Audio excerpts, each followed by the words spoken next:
If you want to scan a QR code on a Xiaomi 17, you can for example use the QR code scanner that we can find in the control center. In my case it is already added, and it probably is already added in your case as well. So once you find the scanner, you can just tap on it and then you can try to point at the QR code over here in order to scan it. However, from my experience, it seems that the scanner doesn't really work too well, unfortunately.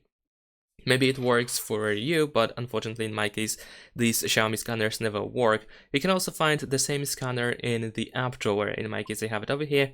Like I said, it is exactly the same, and just like before, unfortunately, it doesn't work for me for some reason. So instead, we can also use the camera.